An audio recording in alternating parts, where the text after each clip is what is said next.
Are you suggesting that there's a clear manipulation in the gold market? Oh, I think so. Our government actually has legal ability to do it. In the 30s, that they were allowed to manipulate the price of gold. They do this, but of course they do it pretending that nobody knows what they're doing. But there's absolutely manipulation. There is no explanation for this data other than manipulation. It could not possibly have happened through normal market forces. Okay, there's two ways that the metals are manipulated. Gold is manipulated by the central banks, one, and then by some of the large commercial banks is the second way. And they do it mostly through selling futures contracts. There's a few other ways. The manipulation is right there in the open, and that it is a creation of a derivative market that satisfies demand that would otherwise go to physical, and that I don't worry about the manipulation. They can't do it forever. They are losing control right now, and it leads to far, far higher prices and the opportunity for you to buy it at an artificially low price. So I am very grateful for the manipulation that they're doing, because I know how it ends. O ouro tem sido utilizado como moeda há mais de 3.000 anos e desde então, manipular sua oferta e o seu preço virou uma obsessão entre os seres humanos. Barras de ouros falsas feitas com tungstênio ou outros materiais são utilizadas desde sempre com esse intuito. Entretanto, com o avanço da tecnologia, identificar essas falsificações ficou muito mais fácil. O problema é que, junto com o avanço da tecnologia, também avançaram as estratégias dos falsificadores e manipuladores do ouro, que hoje, através dos seus altos cargos em bancos, governos ou autoridades monetárias internacionais, conseguem realizar o que nem mesmo o mais habilidoso alquimista conseguiu fazer: transformar papel em ouro. Se você quer entender melhor do que eu estou falando, assista esse vídeo até o final e descubra como e por que governos, bancos e instituições internacionais estão manipulando o preço do ouro dos mercados globais. Mas antes de começar, peço a você que ainda não é inscrito em nosso canal, que se inscreva e deixe o seu like. Isso ajuda o nosso canal a crescer e o nosso conteúdo chegar a cada vez mais pessoas. Quando vemos o preço do ouro cair muito na ausência de notícias relevantes, podemos ter uma certeza razoável de que o mercado do ouro está sendo manipulado. As evidências de manipulação sempre surgem nos momentos em que o ouro está subindo forte e parece que vai sair do controle. A manipulação do preço do ouro não é nova. A técnica mais direta para suprimir o seu preço é a prática do dumping, que consiste basicamente em vender ouro físico e despejá-lo nos mercados no intuito de reduzir o seu valor. Isso foi feito abertamente na década de 60 pelo London Gold Pool, que foi uma reserva de ouro formada por 8 bancos centrais no intuito de assegurar o preço do metal amarelo e o pleno funcionamento do padrão ouro. Na década de 70, depois do fim do sistema de Bretton Woods e do padrão ouro, os Estados Unidos e o FMI despejaram aproximadamente 1.700 toneladas de ouro físico, cerca de 5% de todo o ouro oficial do mundo, no intuito de manipular o seu preço, o que por sua vez não funcionou muito bem. O preço do ouro disparou de $35 em 1971 para $800 em 1980. Vários outros casos de dumping de ouro aconteceram depois disso, inclusive alguns mais recentes, como quando o FMI despejou de uma única vez 400 toneladas de ouro no mercado em 2010, durante a subida do preço do ouro na Grande Recessão. Entretanto, à medida em que o ouro em posse desses grandes agentes no mercado foi ficando escasso, o dumping foi sendo deixado de lado e foram surgindo técnicas mais sofisticadas de manipulação do seu preço através do chamado mercado de papel. Antes, é preciso esclarecer que existem dois mercados do ouro no mundo. Um é o mercado físico, onde há apostas no metal, como em lojas de moedas, comerciantes de ouro, joalherias, etc. O outro é o mercado de papel, que é basicamente composto por ativos negociados em bolsa que na verdade apenas representam uma quantia correspondente em ouro que estaria em posse da instituição emissora desse papel. Alguns exemplos desses ativos são os contratos futuros, contratos a termo, ETFs, swaps de ouro, entre outros. É nesse mercado de papel em que o preço do ouro é determinado e também manipulado. Mas como ocorre essa manipulação? Basicamente, grandes bancos inundam o mercado com ordens de venda de ouro não alocado, ou seja, de ouro que eles não possuem, e derrubam seus preços até um certo nível, onde milhares de stop losses, que nada mais são do que ordens de vendas automáticas pré-estabelecidas, serão acionadas por investidores menores como os fundos de hedge, fazendo com que o preço do ouro entre em uma espiral de queda por nenhum motivo específico, com exceção de que alguém manipulou a situação para que assim ela acontecesse.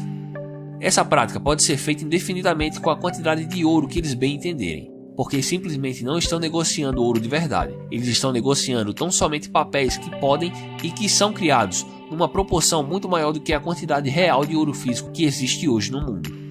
Só para você ter ideia, o mercado de papel hoje é pelo menos 300 vezes maior do que o mercado físico de ouro. Dado que o mercado de papel deveria ser lastreado no mercado de ouro físico, percebemos então que a conta não fecha. Não existe ouro suficiente no mundo para cobrir todas as operações feitas diariamente com o ouro.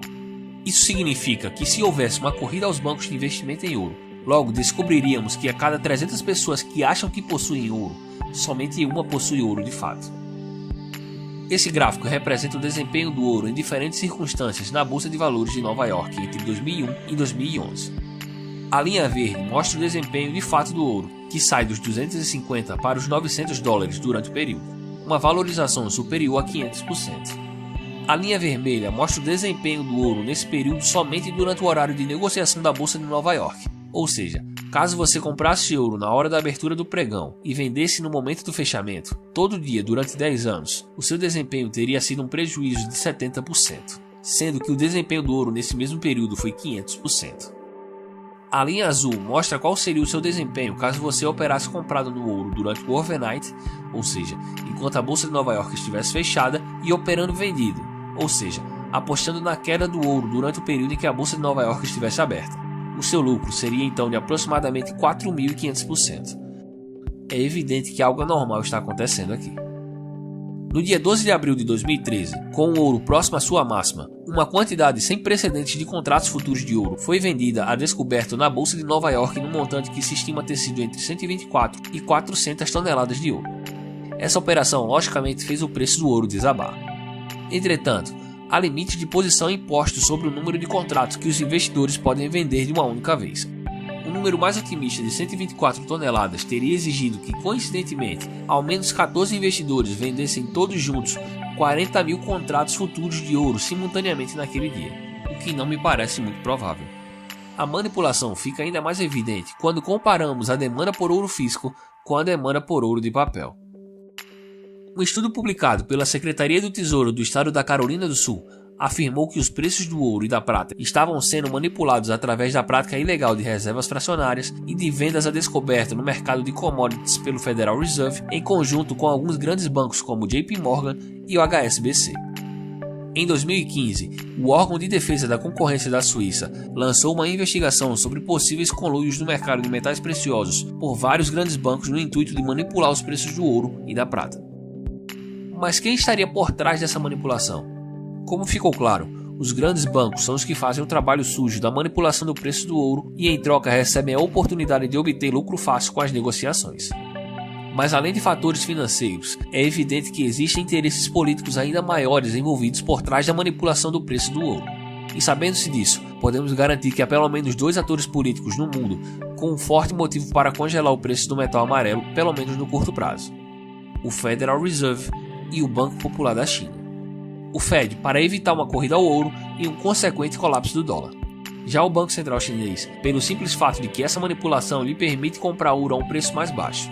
E comprar ouro é algo que a China vem fazendo bastante nos últimos anos.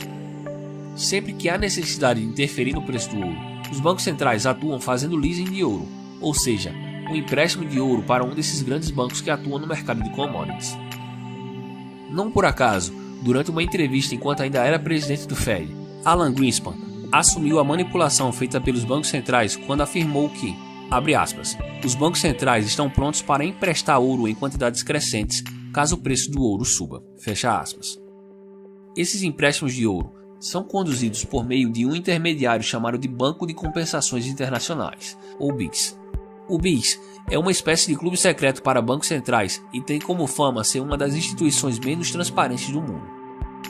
Historicamente, o BICS é usado como intermediário da manipulação do mercado de ouro e de condução de vendas de ouro entre bancos centrais e bancos comerciais. Funciona da seguinte maneira: o BICS pega o ouro emprestado do Fed e na sequência empresta esse ouro para bancos comerciais. Os bancos comerciais, agora em posse de um contrato referente a uma quantidade de ouro físico, vendem contratos de ouro em uma quantidade 10 vezes maior do que a quantidade que ele recebeu emprestado. É um processo semelhante ao das reservas fracionárias. Na prática, eles vendem tanto ouro quanto eles quiserem, e não precisam ter nenhum ouro físico, apenas um título de papel por meio do acordo de leasing. E dessa forma, agentes do mercado financeiro vão controlando o preço do ouro, mas não indefinidamente. A história mostra que as manipulações podem durar por muito tempo, mas sempre fracassam. E assim como os chineses, todo investidor deveria aproveitar essa oportunidade e comprar ouro a um preço ainda baixo, pois ele não irá durar muito tempo. Em algum momento, os manipuladores ficam sem ouro físico, ou uma mudança nas expectativas de inflação levam ao aumento de preços que nem mesmo os governos podem controlar. E isso pode estar bem mais perto de acontecer do que você pensa.